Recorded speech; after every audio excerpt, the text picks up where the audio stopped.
Bonjour, Mishnah, nouvelle Mishnah dans la page de 8a du traité de Megillah. Chapitre 1, toujours, bientôt terminé le chapitre. Bientôt, je regarde. Ah, quand même, en fait, on va, comme l'avait dit dans le cours précédent, on avait dit qu'on avait abordé des nouvelles Mishnah qui n'ont pas vraiment de sujet avec la Megillah. On va continuer dans ces Megillot qui n'ont pas vraiment de sujet, si ce n'est au niveau de la formulation dernière, c'est-à-dire celle qu'on va montrer tout de suite, ce côté en, ben et là. Alors on y va. Que nous dit notre nouvelle Mishnah? En ben hamudar hana'a mechavero lamudar mimenu me'achal. Alors il nous dit, il n'y a pas de différence entre celui, entre celui auquel le vœu est interdit de tirer tout profit de son prochain, que l'interdit de tirer de lui un avantage alimentaire. On va voir de quoi on parle. Hein. On continue. Ela drissa taregel. Alors non. Je l'ai mal lu. Je recommence. Il n'y a de différence entre celui auquel un vœu interdit de tirer tout profit de son prochain, interdit de tirer de celui un avantage alimentaire. Ela drissa taregel vechelim she'en osin bahen ochel nefesh. Si ce n'est fouler le sol de sa propriété, ok, si ce n'est fouler, l'acte de fouler le sol de sa propriété et l'usage d'ustensiles dont les gens ne se servent pas pour préparer la nourriture. Alors écoutez, c'est compliqué comme tout, et la Gemara de cette Mishnah est toute petite. Donc je pense que l'essentiel, c'est déjà de comprendre bien comme il faut la Mishnah. Alors déjà, on parle des vœux. Alors, un vœu, dans la Torah, il y a un interdit absolu, évidemment, comment on appelle ça, de se dédouaner du vœu. Hein. Quelques règles générales du vœu, c'est-à-dire qu'il y a écrit quelque part dans la Torah, alors peut-être qu'il va le donner ici, attendez, je regarde. Alors il nous dit, voilà, ok, la Torah nous dit comme ça, voilà. Livre des Nombres, chapitre 30, verset 3, il dit comme ça, Ish ki yidor neder la Hashem, o hashav hashevoa le'esor isar al nafsho, lo yachel devaro, kechol hayotse mipiv yarase. Donc c'est ça que dit le verset. Écoutez bien, lorsque un homme fait un vœu à Hachem, ou prête un serment de s'imposer une restriction, ça veut dire qu'il va se priver de quelque chose, ok? Il ne profanera pas ses paroles, et il y a un terme très dur ici, profaner ses paroles, hein. Conformément à tout ce que sa bouche aura proféré, il fera. Donc, quand on dit une chose, on ne peut pas revenir en arrière. Si on déclare ouvertement devant des témoins, ou même devant soi et devant Dieu uniquement, une chose particulière, le concept du vœu, c'est ça, à partir du moment où le vœu a été formulé, même s'il n'y a personne à côté, le seul qui est témoin en fait de tout ça, c'est Dieu, à la limite. Eh bien, quand Dieu est timide et témoin d'un vœu qui a été fait, on ne peut pas revenir en arrière. Il faut l'accomplir. Et plus tard dans le texte, alors c'est pas noté ici, mais plus tard dans le texte, on voit que Dieu tiendra une rigueur personnelle à celui qui aura fait ce vœu et qui ne l'aura pas accompli. Et c'est pour ça qu'il y a une règle générale qui dit qu'il faut toujours dire bli neder à chaque fois que quelqu'un va dire un petit peu rapidement « Ouais, moi je vais faire comme ci, je vais faire comme ça ». Toujours ajouter derrière, bli neder, ne pas devenir l'obligé ni de quelqu'un, ni pour soi-même, à propos d'une chose, parce que si tu ne la fais pas, contrairement à d'autres lois où Dieu pourrait laisser passer même s'il n'est pas content, ici, et dans le texte de la Torah, il se met en avant en disant qu'il tiendra une rigueur personnelle quasiment devant celui qui n'aura pas accompli le vœu qu'il a fait. Hein, quand une personne ne mange pas cachère, la Torah te dit qu'une personne qui va manger du porc, par exemple, se rend impure. Mais elle ne dit pas que Dieu va lui en vouloir personnellement. Donc le concept du vœu est quelque chose de beaucoup plus sévère, par exemple, que le concept de la cacheroute, que le concept de manger simplement cachère ou de manger quelque chose d'impur. C'est vrai que c'est pas bien, c'est vrai qu'il ne faut pas le faire, mais il y a moyen de se purifier, il y a moyen de corriger quelque chose. Alors que quand tu fais un vœu et que tu ne l'accomplis pas, le problème, c'est ce passage là-bas dans la Torah qui t'explique que Dieu risque de t'en vouloir personnellement. Après, qu'est-ce que ça peut impliquer, ce que dit Dieu là-dessus? On imagine bien que c'est beaucoup plus grave qu'une simple, que le simple fait d'être dans un état d'impureté que tu peux nettoyer. Si Dieu t'en veut, qu'est-ce qui va t'arriver, quoi? Donc c'est ça qui est en jeu quand on parle d'un vœu. Maintenant, il est interdit évidemment de faire des choses avec les vœux éventuels. Alors, le vœu, ça peut aussi signifier autre chose en fait. Par exemple, jouir d'un objet en l'occurrence ici. Alors il nous précise dans le commentaire, si une personne veut s'interdire par exemple de jouir d'un objet au moyen d'un vœu. Hein, je ne veux pas utiliser ce stylo, je ne veux pas utiliser cette paire de ciseaux pour autre chose que ceci, pour autre chose que cela, elle est destinée exclusivement à ça. Une personne fait ce genre de vœu comme ça idiot, même si ça a l'air idiot, à partir du moment où c'est fait, il y a un problème derrière, c'est qu'on ne peut pas tirer de l'objet, on ne peut pas tirer profit de l'objet en question. De la même manière, le propriétaire, nous précise encore ArtScroll dans ce commentaire, de la même manière, le propriétaire d'un objet peut en interdire la jouissance à autrui. C'est-à-dire que de la même manière que tu peux proférer un vœu contre toi-même en disant « je ne vais pas utiliser cette paire de ciseaux pour moi », je peux dire « cette paire de ciseaux ne sera utilisée que par moi ». Par exemple, « personne ne touchera à cet objet ». Imaginez quelqu'un qui fait ce type de vœu, d'accord ?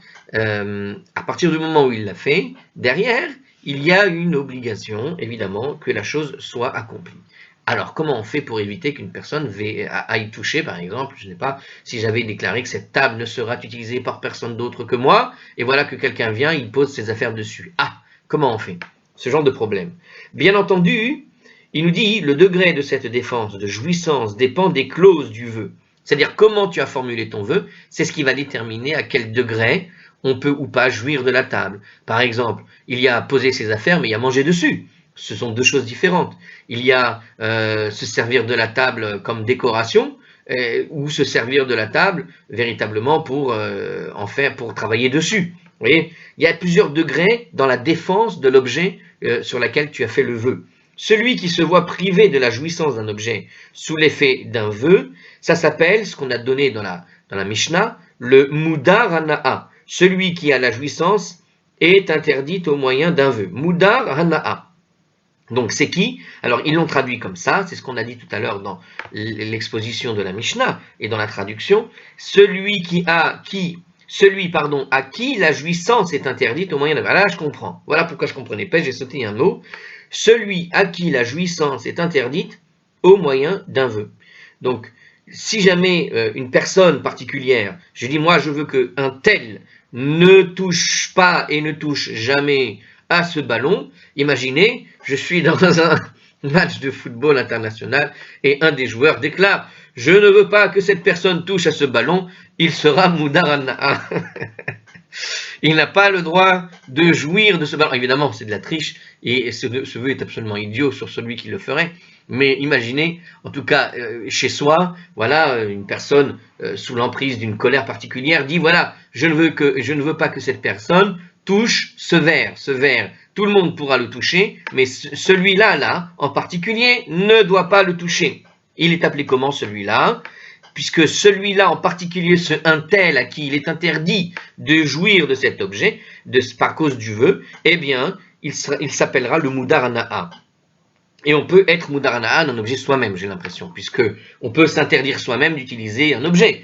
Encore une fois, c'est celui à qui il est interdit de jouir la chose. Alors on va l'appeler mudar hana'a, d'accord? Il faut bien comprendre cette notion parce que la formulation en française, franchement, elle est un petit peu casse-pied, c'est-à-dire elle est un peu longue en réalité. Donc le mudar hana'a, parce que la traduction exacte, ça va être celui à qui la jouissance est interdite au moyen d'un vœu. Bon, en fait, on désigne une personne particulière.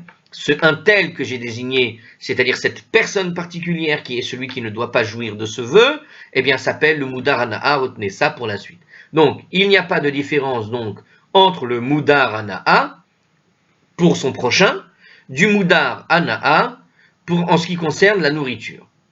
Voilà. Donc, maintenant, il faut comprendre qu'est-ce que ça veut dire ici.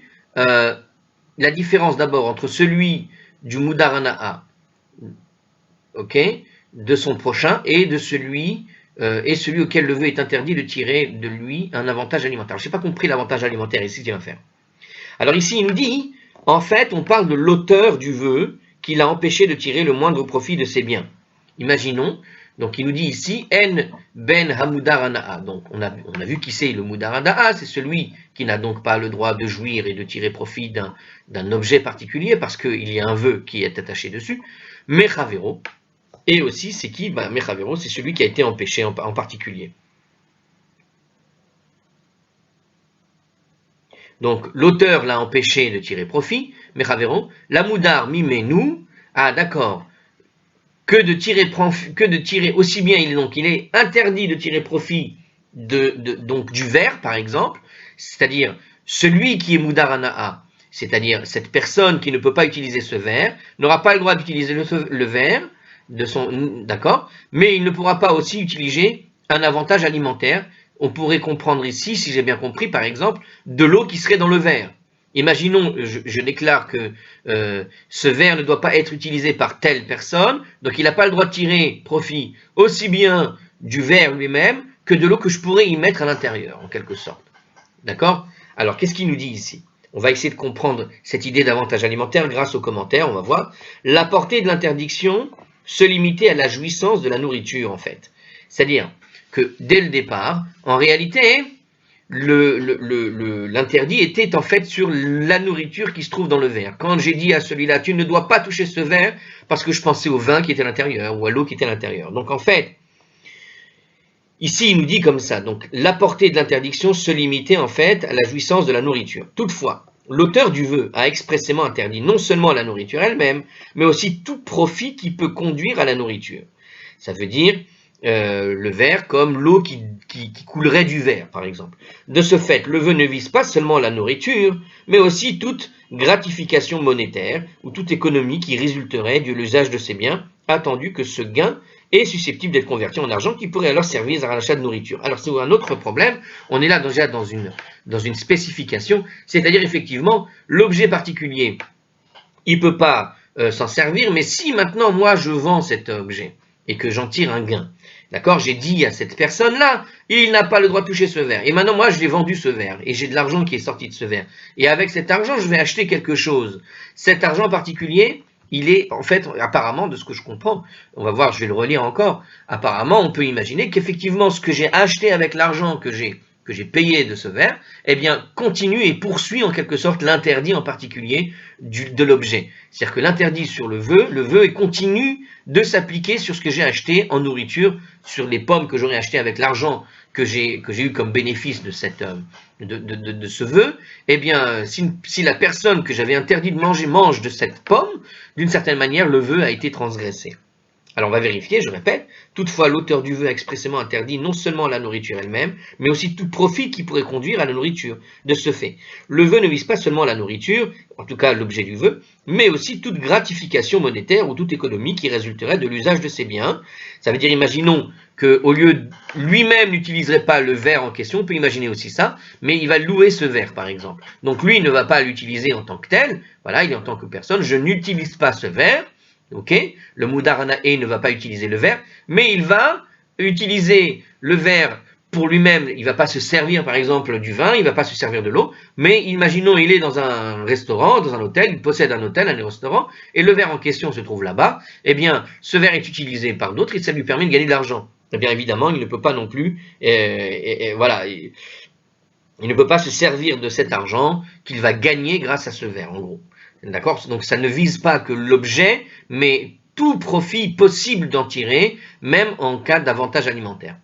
D'accord? Donc c'est un petit peu ce que nous dit ici. Donc en ben amudar ana'a, il n'y a pas de différence entre le mudar ana'a, celui qui va jouir du bien, mechavero, qui lui a été donc interdit par son prochain, l'amudar mimenu, que le vœu qui était interdit de lui pour la nourriture. Alors il nous dit, et là, drissat aregel, si ce n'est quoi, donc qu'est-ce qui est toutefois autorisé a priori, quand ce qui concerne de fouler le sol de sa propriété et l'usage ustensile dont les gens ne se servent pas pour préparer la nourriture. Donc par exemple, si l'autre lui dit tu ne dois pas marcher dans mon terrain, c'est un vœu comme ça, là on lui dit là t'es gentil mais ça va pas être possible, hein, je peux pas m'envoler par exemple. Alors attendez, on va voir si j'ai bien compris. En général, il nous dit ici que les gens ne sont pas dérangés par le fait que quelqu'un traverse leur propriété et n'exige pas de paiement en échange de ce privilège. Dans la Gemara ici-bas, on va le voir. Donc, même si un piéton, par exemple, profite du passage à travers la propriété, il ne s'agit pas d'un profit à valeur monétaire, puisque le propriétaire accorde gracieusement ce privilège à tout le monde aussi. Celui qui est privé de toute forme de profit ne peut-il pas pénétrer dans la maison de l'autre, nous dit Rachi, ni traverser son domaine, car il jouirait alors de ses biens, tandis que celui à qui la jouissance alimentaire est interdite pourra traverser parce qu'il ne génère aucun bénéfice financier susceptible d'être converti en nourriture. Mes amis, c'est une Gemara très difficile, elle n'a que 3 lignes et c'est vraiment pas facile. Alors, c'est des sujets compliqués, pourquoi? Parce qu'on n'a pas vu le début de la Gemara de Nedarim qui va expliquer tout ça en fait. Tout ça, ça vient de Nedarim. On a ici des références sur Nedarim, page 32, 32b, 33a, etc., 32b encore, etc. Bon. On va répéter jusqu'à ce que ça passe, parce que j'ai pas compris. Alors, je répète, on ne fait pas la différence entre celui auquel le vœu est interdit de tirer tout profit de son prochain et celui auquel le vœu est interdit celui auquel un vœu interdit de tirer de lui un avantage alimentaire. On n'a pas le droit de tirer de lui un avantage alimentaire. Donc, et là, alors normalement, et là, ça veut dire si ce n'est en ce qui concerne l'acte de fouler et l'usage d'ustensiles dont les gens ne se servent pas pour préparer la nourriture. Donc en fait, ce que veut nous dire ici la Mishnah, si j'ai bien compris ce qu'on a dit dans le commentaire précédent, c'est que donc effectivement, fouler la propriété n'est pas censé générer un revenu pour acheter des aliments en fait. Donc il n'utilise pas, il ne va pas manger d'aliments en foulant les sols ou certains ustensiles non plus. D'accord? Quand on parle d'ustensiles dont les gens ne se servent pas pour préparer la nourriture, alors il va nous donner un exemple. La Mishnah parle par exemple d'endroits où ces ustensiles ne sont pas loués, mais prêtés gratuitement. Donc imaginez un ustensile qui est prêté gratuitement. D'accord? C'est Rachi, d'après la Mishnah du traité Nedarim, 32b toujours.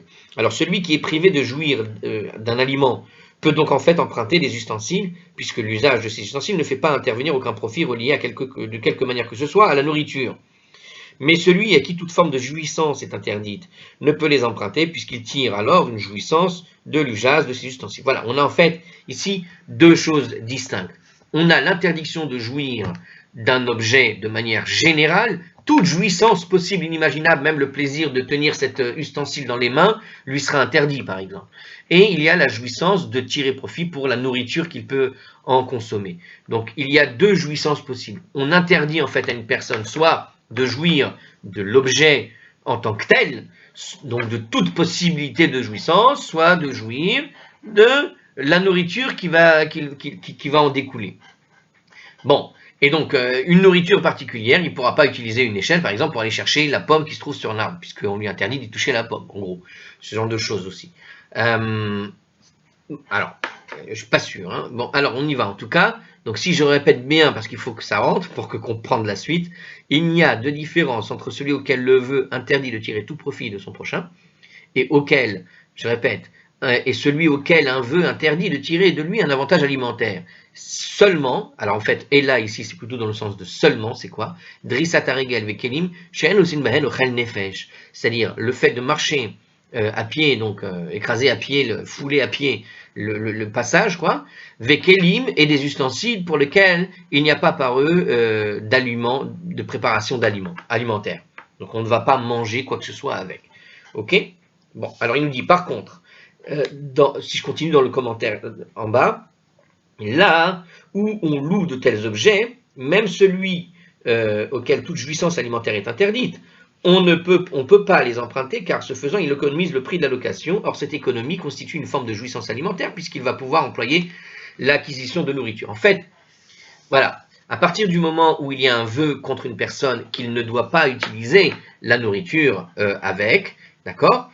Eh bien en fait, en gros, tout ce qui va lui permettre de tirer à un moment donné un bénéfice d'argent, même si l'objet en soi ne permet pas d'utiliser l'objet, c'est-à-dire que l'objet que tu vas, par exemple un stylo ne sert pas particulièrement à manger, d'accord? Maintenant, il s'avère que quand tu vas acheter ce stylo étant pas cher du tout, d'accord? Or, comme le stylo, le sien en particulier n'est pas cher, il va faire une économie d'argent qui va lui permettre alors donc de profiter de nourriture. Il va acheter un stylo chez quelqu'un, ça lui coûte 20 €.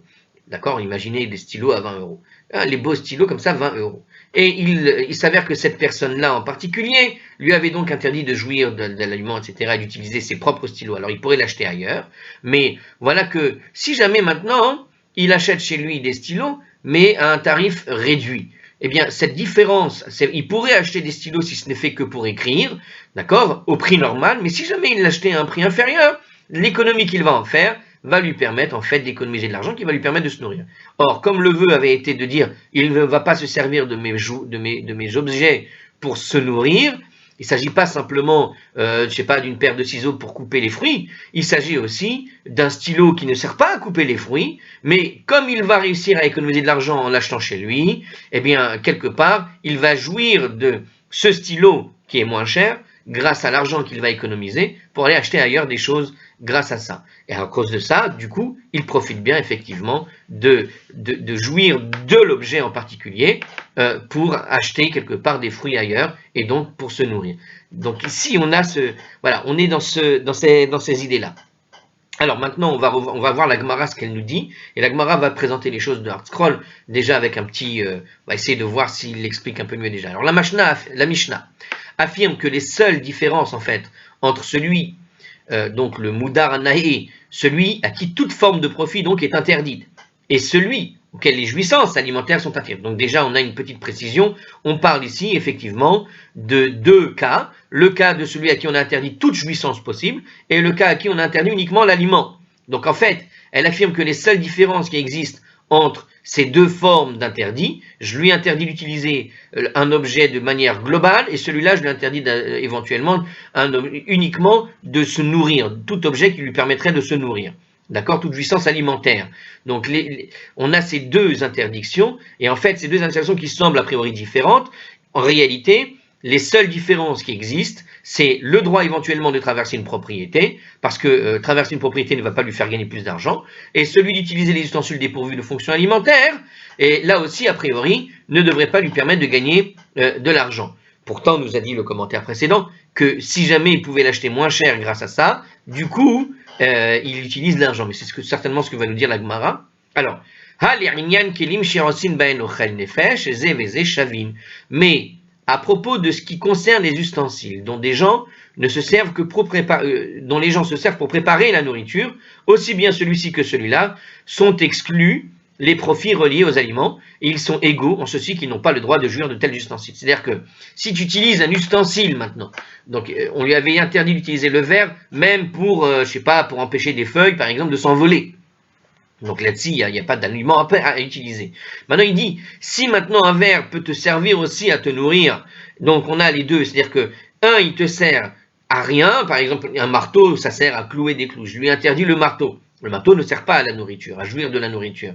Mais donc, quand je lui interdis entièrement le marteau, effectivement, il n'a pas le droit de jouir de manière générale, globale. D'accord? Mais un verre, il pouvait utiliser.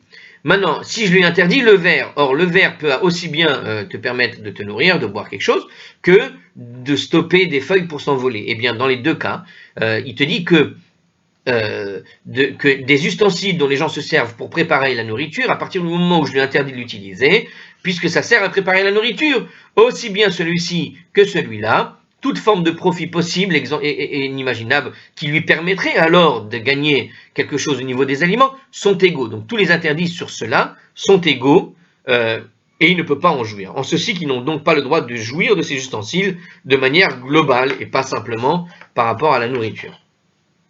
Alors, même dans des régions où de tels objets ne sont pas normalement loués, par exemple, celui à qui toute jouissance alimentaire est interdite ne pourra pas s'en servir, nous dit Rashi, puisque cette jouissance alimentaire, il pourrait l'obtenir grâce à cet objet, même s'il ne va pas s'en servir en tant que tel pour faire de l'aliment, mais à partir du moment où cet objet pourrait lui servir à jouir d'aliments, alors il ne pourra pas s'en servir. C'est comme ça qu'explique Rashi. Pourquoi? Car s'en servir pour apprêter de la nourriture représente une forme de jouissance alimentaire. Donc quand bien même il ne va pas manger directement, mais qu'il va de manière indirecte finir par s'en servir pour de l'aliment, éventuellement, eh bien ça revient absolument au même. La Mishnah a précisé que celui qui est exclu de toute forme de profit, on a dit, n'avait pas le droit donc, drissat haregel, de fouler le sol de la propriété, dont celui tout profit lui est interdit. Donc on a dit voilà une propriété, il n'a pas le droit de la fouler, il n'a pas le droit. Donc à propos de ça, la Gemara pose la question, pourtant les gens ne font pas cas du fait que leur propriété soit traversée. Ha, lokafde, inche. Pourtant les gens ne font pas attention à ça en général. C'est-à-dire que si quelqu'un traverse sa propriété, à un endroit, pour un raccourci, je ne sais quoi, il lui compte pas comme quelque chose qu'il aurait éventuellement assimilé à un profit. Il n'a pas fait de profit. Alors pourquoi assimiler un passage à un profit et l'interdire à celui auquel toute jouissance est interdite? Si j'ai dit à quelqu'un, tu n'as pas le droit de jouir de mon terrain, ça voulait dire, tu n'as pas le droit a priori de planter chez je ne sais quoi pour que dessus pousse un arbre ou je ne sais quoi d'autre, d'accord, ou un légume ou quoi que ce soit, d'accord. Mais traverser le terrain, en général, les gens s'en foutent, ils peuvent traverser. Les propriétaires ne font pas attention à ça en général, d'accord. Alors pourquoi lui n'aurait pas le droit éventuellement de fouler le sol? Ok. Alors il nous dit ici, ce privilège ne devrait pas être assimilé à un profit, puisque les gens l'accordent gracieusement à tout le monde. Puisque tout le monde peut y aller, il n'y a pas de profit particulier pour lui en particulier. Lui, on lui interdit de fouler le sol. Mais puisque de toute façon, de manière générale, personne ne paye pour passer son passage, que la chose est gratuite, et qu'en général, les propriétaires ne sont pas intéressés à propos de ça, ils ne font pas cas, ils font pas état, ils vont pas chercher, mettre des caméras s'ils traversent cette propriété en particulier. D'accord. Donc dans un cas de propriété complètement ouvert, etc. Donc on voit ici que normalement ça ne devrait déranger, puisque ça dérange en général pas le propriétaire que tout le monde y passe, pourquoi le fait que tu interdises à celui-là en particulier, ça devrait être considéré comme un interdit pour lui aussi? La Gemara répond, Amarava, Rava a dit, Ha mani. L'opinion de qui cette Mishnah exprime-t-elle? Rabbi Eliezer. Et l'opinion de Rabbi Eliezer, il nous dit que c'est l'opinion de Rabbi Eliezer, des Amar. Qu'est-ce qu'il a dit? Vitour Asur, Bemudar Anaa, qui affirme que même les bonis sont interdits à celui auquel un vœu interdit de profiter autrui. Alors ça veut dire quoi les bonis? Je sens qu'on parle vitour, c'est un passage, c'est le passage, c'est vraiment normalement un vitour c'est traversé quoi. Ou à moins qu'on parle ici, je sais pas pourquoi ils ont écrit boni, peut-être un bonus, je ne sais pas, peut-être l'idée de gagner de l'argent. Alors boni, voilà, attendez, ouais, c'est écrit ici en français, il nous le donne la chose, le boni. Ça désigne en fait un excédent que le vendeur ajoute souvent gratuitement à la quantité achetée par le client. Alors on parle d'un boni. C'est un bonus quoi. Donc le boni désigne l'excédent que le vendeur ajoute souvent gratuitement à la quantité achetée par le client. Vous avez un marchand de légumes, un petit kilo, s'il vous plaît, il y a 1 kg 100, avant il n'y avait pas des machines, bon un petit kilo 100, allez je vous le donne, allez c'est pas grave. Il a pris par exemple 10 kilos, il y avait 10 kilos 100 grammes, allez je vous donne ça en plus, ça me fait plaisir. Donc, le geste commercial, on pourrait imaginer. Donc cette idée de geste commercial, or il s'avère, il nous dit ici comme ça, donc ce boni, ce geste commercial en général que tu donnes gratuitement, or un vendeur ne peut l'offrir à qui il est interdit de profiter de ses biens. Donc si quelqu'un a fait un vendeur, il y a une personne particulière, donc on a dit un moudar hanae, celui-là il n'a pas le droit, un naa, pardon, moudar hana'a, le moudar hana'a n'a pas le droit de profiter de ses biens. Eh bien, même ce boni à qui il donnerait à tous n'aura pas le droit d'en profiter, tout simplement. Et bien que le vendeur ajoute gratuitement cette quantité pour tout le monde, elle n'en constitue pas moins un bénéfice pour celui qui va le prendre. Donc, cet individu particulier ne peut pas profiter, puisqu'il y avait dessus un vœu de ne pas profiter de ces choses-là. De même, Rabbi Eliezer estime alors que le passage dans la propriété d'autrui est aussi considéré comme une sorte de bénéfice, quoique ce bénéfice soit offert gratuitement à tout le monde. Où est-ce que se trouve le bénéfice, pour être concret? Imaginez un vendeur de biens, d'accord, un marchand ambulant, et en passant par là-bas, il gagne du temps. Et le temps, c'est de l'argent, comme dit le proverbe. Et bien d'une certaine manière, il y a un bonus qu'il va faire en passant par là-bas, que les autres font en général en passant par là-bas, mais lui, il sera interdit de passer là-bas, puisqu'il s'est interdit d'en profiter. Et même s'il le donne à tout le monde ce passage, eh bien, il ne pourra pas en profiter parce que ça lui permettra de toute manière d'avoir éventuellement un bénéfice. Alors, toutefois, les sages désapprouvent l'avis de Rabbi Eliezer, ils estiment tout de même que c'est exagéré et estiment que le bénéfice auquel renonce un propriétaire et qu'il accorde gratuitement à tout le monde ne devrait pas être interdit à celui auquel toute forme de jouissance est interdite. Donc on voit en fait que c'est uniquement l'opinion de Rabbi Eliezer que ça montre, mais la halakha, a priori, en tout cas les sages, en général la halakha elle suit les sages, a priori, sur un vœu qui aura été fait, quelqu'un disait moi je ne veux pas qu'il profite d'aucun bénéfice de ce que je possède, mais qu'éventuellement arrive dans ses mains le résultat d'un boni qu'il donne gratuitement alors qu'il ne le vend pas, ben, de certaine manière il pourra tout de même en profiter, a priori selon les sages. Bon, j'espère avoir bien compris et on va faire la suite. Alors, on poursuit. Mishnah, nouvelle, voilà, ça c'est la fin de la Gemara. Alors, nouvelle Mishnah. En ben nedarim lindavot. Il n'y a pas de différence entre les vœux de sacrifice et les dons de sacrifice, qu'on appelle les vœux. Alors, cette fois-ci, c'est un autre genre de vœux. Ce sont les vœux de sacrifice et les dons de sacrifice. Donc, alors, on va expliquer quand même. Hein. Alors, ainsi que l'explique plus bas la Gemara, nous dit le commentaire. Quiconque déclare Hare alay, je m'engage à apporter un sacrifice, va prononcer rien que par cette formulation ce qu'on appelle un vœu de sacrifice, ce qu'on appelle un neder. Il doit alors l'accomplir en désignant plus tard l'animal pour le sacrifice et en offrant. Maintenant, s'il déclare autre chose, Hare zu, cet animal en particulier, il le montre, est un sacrifice. Et il le désigne dès le départ. La bête qu'il a souhaité apporter en sacrifice, par cette formulation-là, cet animal devient ce qu'on appelle une nedava, c'est-à-dire un don de sacrifice, nous dit Rashi. Ok, donc il y a ce qu'on appelle le neder et le nedava. Le neder, c'est quand tu fais le vœu d'apporter le sacrifice, mais tu n'as pas spécifié particulièrement de quel animal allait être apporté au temple pour le sacrifier. Mais la nedava, c'est celui que tu as désigné du doigt. D'accord? Donc il y a une formulation selon l'un ou l'autre, et la formulation fait en sorte que le sacrifice en question est un animal précis. D'accord? La différence entre l'un et l'autre, parce qu'il y a ce sujet qui est abordé, je crois, dans Ta'anit ou dans Rosh Hashanah, je ne sais plus où. Mais à un moment donné, on a abordé cette question, et il me semble qu'il expliquait là-bas que en gros, hein, si l'animal il meurt entre-temps, il n'y a pas à rembourser, il est mort, parce que c'était ça qui était l'objet du sacrifice. Dans le cas où, ce qu'on appelle donc le cas de la nedava. Alors que le cas du neder, s'il avait prévu un animal, mais qu'il avait prononcé uniquement un animal doit être apporté, quoi, et sans préciser lequel, si l'animal qu'il avait prévu meurt alors qu'il ne l'a pas désigné en tant que tel, alors il devra en amener un autre, quoi, puisque le neder n'a pas fini d'être accompli. Voilà le genre de différence. Alors, on continue, et là, alors il nous dit, il n'y a pas de différence en fait, entre le neder et la nedava, et là, chez un nedarim, chayav be'achara yutan. Ah ben voilà, c'est ça en fait, c'est le sujet en fait de cette Mishnah.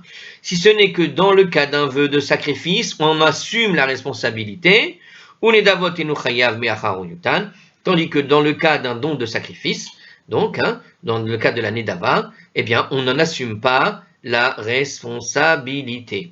Alors, il nous explique en commentaire, donc l'auteur du vœu assume personnellement la responsabilité de l'offrande. Si l'animal voué au sacrifice disparaît ou meurt avant d'avoir été apporté, c'est là. L'auteur doit le remplacer en désignant un animal et en l'apportant. Voilà. Maintenant, pour un don de sacrifice, la personne n'assume pas la responsabilité de l'offrande. Si la bête réservée à cet effet disparaît ou meurt, avant que le donateur n'ait pu l'apporter, celui-ci n'est donc pas obligé de la remplacer. Voilà, donc il y en a un qui avait été désigné spécifiquement, s'il meurt, c'est fini, c'était celui-là qui devait être apporté, pas d'autre, donc s'il meurt entre-temps, c'est fini, alors que l'autre, c'était un vœu globalé, voilà, donc si l'animal, il est mort, il assume la responsabilité, il avait prévu d'en amener un, alors il faut qu'il en amène un, il le change. Voilà. Eh bien, on est bon. Alors, on continue. La Gemara.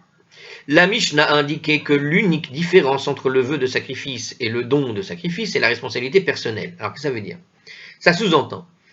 Halinyan balte acher ze veze shavin. Mais en ce qui concerne l'interdit de ne pas ajourner l'accomplissement du vœu, aussi bien l'un que l'autre sont équivalents. D'accord? Sont égaux.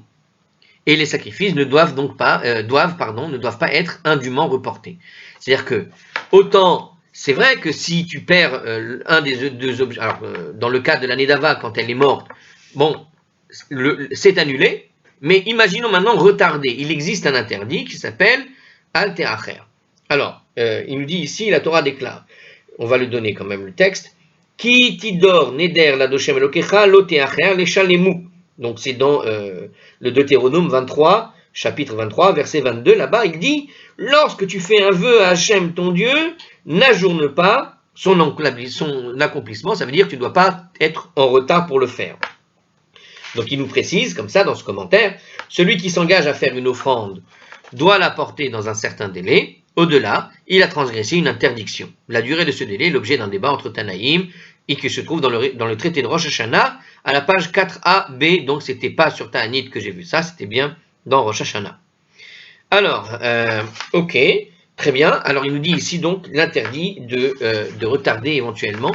Ils sont égaux dans les deux cas. C'est-à-dire que bien que, effectivement, il n'y a pas de responsabilité sur l'année d'Ava, si tu retardes alors qu'elle est encore vivante, tu es responsable de l'avoir retardée. Donc les deux sont égaux, en fait, aussi bien l'un que l'autre. Quoique la Torah évoque, nous dit en commentaire encore, l'interdiction de ne pas ajourner dans le seul contexte d'un vœu de sacrifice, l'Agmara de Rosh Hashanah 5b va l'appliquer également au don du sacrifice en vertu d'une exégèse, nous dit Rashi. Ça veut dire qu'en fait, il faut analyser les textes pour déterminer que cette équivalence en réalité, et qu'il ne faut donc pas effectivement retarder malgré ce que nous dit ici cette Mishnah en fait. Parce que dans la Torah, oui c'est ça, parce que la Torah elle-même semble ne parler que kitidor neder, puisque la Torah ne dit que à propos d'un neder. Et comme le neder qualifie en théorie uniquement que les animaux qui n'ont pas été particulièrement choisis, hein, c'est-à-dire un animal de manière générale, c'est-à-dire on a expliqué le neder, c'est quand tu proposes d'offrir un animal, mais sans spécifier précisément lequel, eh bien théoriquement l'année d'Ava ne devrait pas être concerné, puisque Kitidor Neder, l'Otéacher, ne concerne que Neder. Mais par l'exégèse, on voit que c'est valable aussi bien pour l'un que pour l'autre dans la page de Rosh Hashanah 5b. Alors on y va, on continue. La Mishnah nous cite une Mishnah.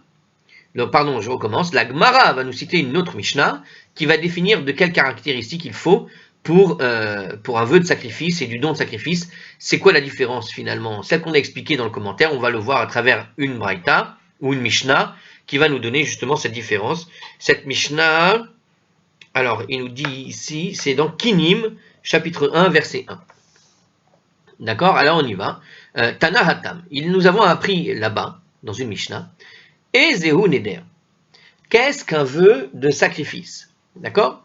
Ha-Omer Hareze Alay Ola. Celui qui dit, il m'incombe d'apporter un sacrifice Ola, Hare Alay Ola. Il n'a pas dit Zé. Excusez-moi, je me suis mal, il vaut mieux pas ici. Alors je me suis mal exprimé. Je répète le texte. Ha-Omer Hare Alay Ola. Donc il dit comme ça, voici Alay sur moi Ola, un Ola. Ezeu hi nedava. Qu'est-ce qu'un don de sacrifice? Donc là, ici, ce qu'on a dit, c'est un petit peu ce qu'on a expliqué dans le commentaire. Donc, qu'est-ce qu'on appelle un neder? Le neder, le vœu de faire un sacrifice, c'est lorsqu'on va dire, voilà, sur moi, je m'engage à faire une ola, un sacrifice ola. Donc, c'est le nom d'un des sacrifices, celui qu'on fait une combustion complète, etc. Voilà. Donc, quand tu t'engages de faire un sacrifice ola, tu ne dis pas particulièrement de quel animal il s'agit dans ton troupeau. Tu dis juste, voilà, je m'engage à en faire un. Et Zéoui Nedava, et qu'est-ce qu'on appelle donc la Nedava, le sacrifice de Nedava, le don de sacrifice? Ha-Omer Harezou. Voilà, celui qui va dire, cet animal particulier, donc, est désormais destiné au sacrifice Ola. Donc il l'a désigné, voilà, on l'a désigné en particulier. Alors il nous précise, puisque cette Mishnah traite des offrandes d'oiseaux, elle évoque uniquement le sacrifice Ola, en fait, la seule offrande volontaire d'oiseaux possible. Donc ici, c'était une Mishnah qui nous traitait des oiseaux. Quant aux vaches, les moutons, les chèvres, ils conviennent indifféremment au sacrifice Ola ou Shlamim. Aussi, la distinction de la Mishnah opère entre le vœu et le don concerne finalement uniquement ces deux types de sacrifices, tout simplement. Cette différence ne concerne que ces deux sacrifices en particulier. Uma ben nedarim les nedavot. Donc, bon. Et quelle est la différence? Bon, la vérité ici, on n'a pas... Le commentaire nous a précisé qu'il s'agissait de sacrifices d'oiseaux, mais finalement, on n'a aucune idée, ici dans le texte en tout cas. Il ne nous précise pas si c'est des oiseaux. Je regarde la suite rapidement. J'ai pas l'impression qu'il nous précise de quoi il s'agit. Bon. Alors on continue. Uma ben nedarim les nidavot. Et quelle différence il y aura entre le vœu de sacrifice et les dons de sacrifice, donc entre un neder et une nedava. Donc qu'est-ce qu'il y a comme entre le neder, celui qui est pas nommé, et la nedava, c'est l'animal particulier qui est nommé pour le sacrifice? Nedarim metu, o nignevu, o avedu.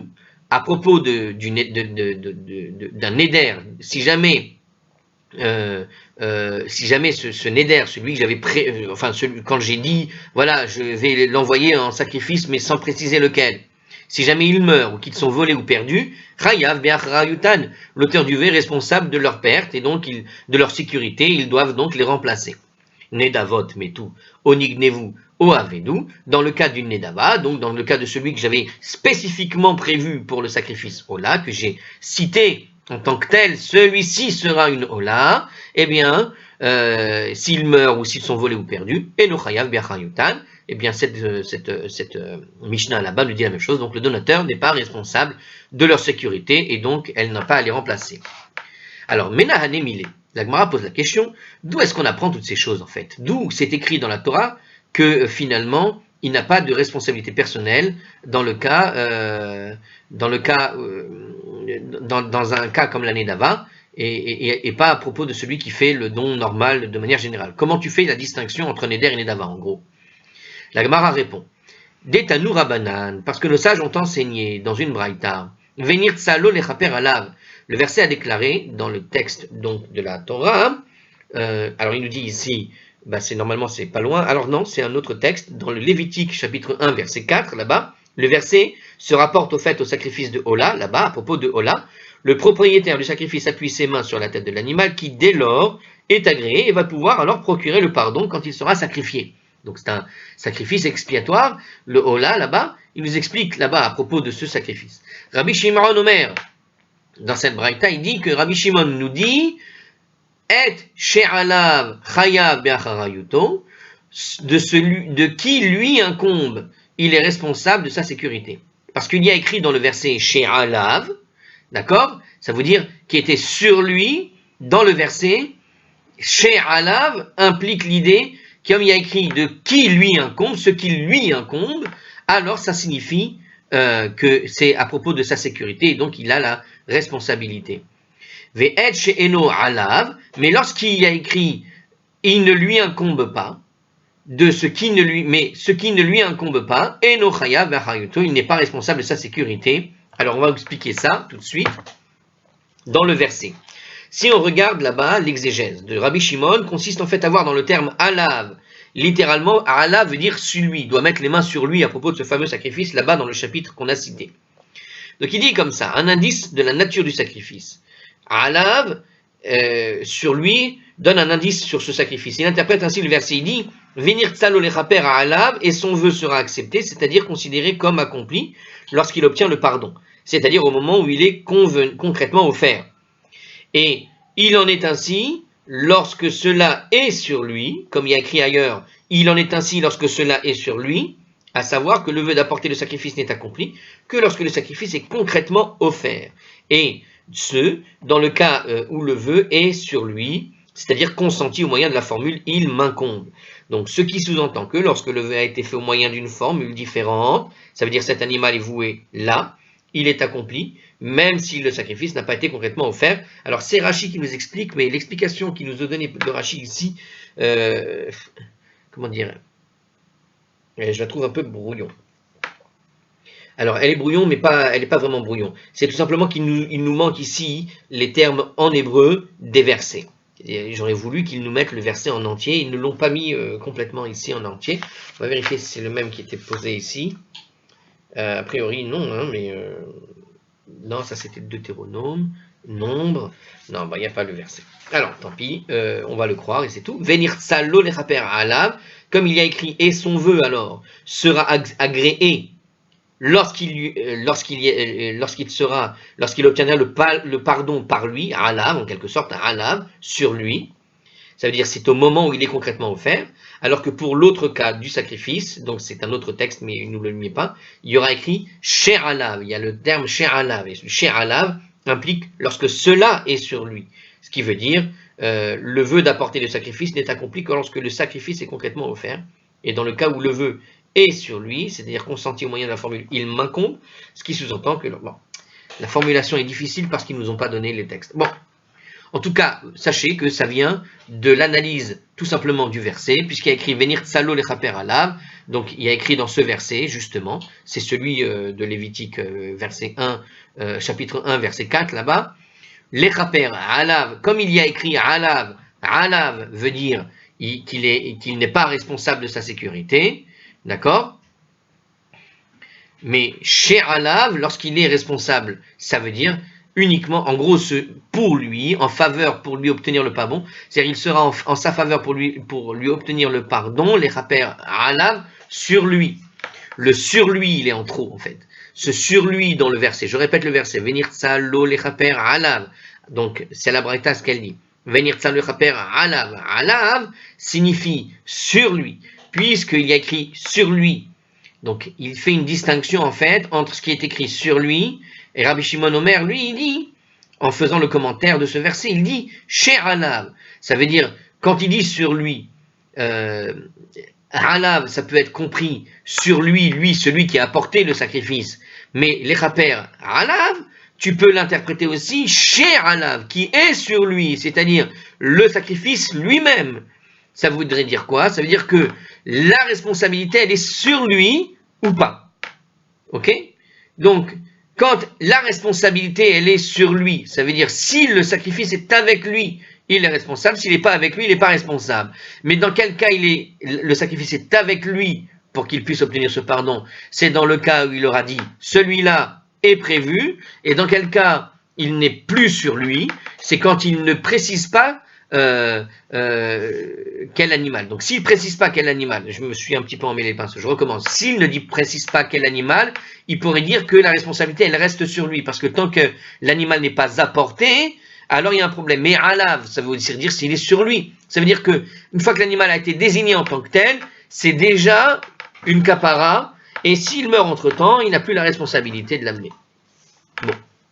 On se débrouillera comme ça. L'Agmara s'enquiert, il pose la question, machma, mais comment tu acceptes une responsabilité personnelle qui ressort de ce mot-là? Alors, en fait, l'Agmara elle-même n'est pas tout à fait d'accord avec cette analyse et demande, mais comment tu fais ton exégèse?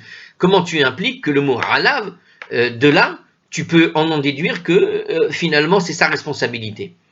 Amar Rabbi Yitzhak bar Avdimi, Rabbi Yitzhak bar Avdimi a expliqué, il a dit, Kevan de Amar alay keman de ta'in, Akatpe Damé, puisqu'il a dit là-bas, ailleurs, alors c'est où qu'il le dit?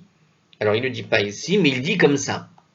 Alors puisqu'il a dit sur moi, l'idée, le terme alay, keman, quand tu dis sur moi, c'est comme s'il avait dit en fait le fardeau de la responsabilité repose sur les épaules. Ça veut dire c'est ça. En fait l'idée, c'est que le mot alay, tu peux le comprendre comme quelque chose qui repose sur l'animal, mais qui peut reprendre aussi sur moi. C'est-à-dire que le al désigne une forme de fardeau au-dessus de l'objet en question. Là, d'accord? Le al veut dire sur. Donc, il est sur lui. C'est-à-dire, le fardeau est sur lui. Non pas simplement l'animal dans son entité correspond à ce qui va permettre d'expier, mais aussi le fardeau qu'il porte sur la responsabilité de l'animal, et c'est ce que nous dit ici. Alay, puisqu'il a dit alay, puisqu'il a dit sur moi, nous dit Rabbi Yitzhak bar Avdimi, Keman de ta'in,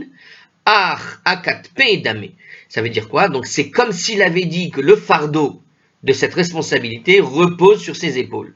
Donc ça veut dire qu'il a accepté une responsabilité personnelle de l'offrande. Donc ça admet quoi? Alors on admet en général que la distinction entre l'engagement qui est lié au vœu du sacrifice et celui au don du sacrifice est la suivante. Dans le cas d'un vœu de sacrifice, le fidèle a pris un engagement général d'apporter le sacrifice, un sacrifice, et non un engagement lié à l'animal lui-même en particulier. C'est pourquoi si l'animal a été ensuite voué à cette cause, disparaît finalement avant d'avoir pu être offert, le vœu d'ordre général reste inaccompli. En revanche, pour ce qui est du don du sacrifice, l'engagement, c'est-à-dire le nedava, dans le cas d'un nedava, l'engagement initial était lié à un animal particulier. C'est pourquoi l'animal disparaît ou volé, avant d'avoir pu être offert, le donateur est libéré de son engagement, parce qu'au fond, le fardeau était déjà sur lui. Néanmoins, certains indices suggèrent que la distinction fondamentale pourrait être tout autre, notamment parce que la formulation usuelle du vœu du sacrifice a écrit Haré Alay connote l'idée d'une acceptation explicite de responsabilité personnelle, et l'acceptation non présente dans la formule usuelle du don du sacrifice, Haré Zou. En fait, le mot Alay, dans la formulation du vœu qui a été proposé dans la Mishnah, et c'est ça ce que voulait nous dire Rabbi Yitzhak, le mot Alay, quand il dit « je prends sur moi », de faire ce vœu. Quand tu prends sur toi, cette idée de sur toi, c'est que tu prends en fait la responsabilité de le faire. D'accord? Même si tu ne l'as pas désigné l'animal. À partir du moment où tu ne l'as pas désigné, c'est que la responsabilité, elle ne réside que sur tes épaules, du début jusqu'à la fin, quand tu vas apporter l'animal. Alors que quand tu désignes l'animal étant donné que tu n'as pas utilisé la formulation alay et que tu as dit zou, ce zou ne fait pas écho au mot alav. Comme le alav n'est pas concerné, là-bas alav, il a expliqué justement dans la Braïta pour expliquer ce qu'on avait donné de la Mishnah de Kittim, c'est que là-bas, de Kinim, pardon, c'est que là-bas, dans cette Braïta, il te dit le mot alav fait référence à ce alay qui se trouvait dans notre Mishnah. C'est-à-dire que quelque part, le alav donne la référence finalement à un éder, et donc tu gardes ta responsabilité sur lui. Alors que le mot, et c'est comme ça que l'explique finalement Rabbi Yitzhak bar Avdimi, mais à partir du moment où l'autre formulation ne joue pas avec le mot alay sur lui, ça veut dire que quelque part il n'a toujours pas de responsabilité, il se dégage de la responsabilité. C'est-à-dire cet animal effectivement doit être importé, je vais l'offrir en sacrifice. Mais cet animal, comme il est précis, zou, il n'a pas joué avec la responsabilité de l'animal, et donc quelque part, si l'animal meurt en chemin, il n'en est plus responsable et il est acquitté de son obligation. Il n'a plus besoin de l'apporter puisqu'il sera mort en chemin. Alors voilà, pour aujourd'hui, puisque la Mishnah de la suite démarre ici, on va s'arrêter là.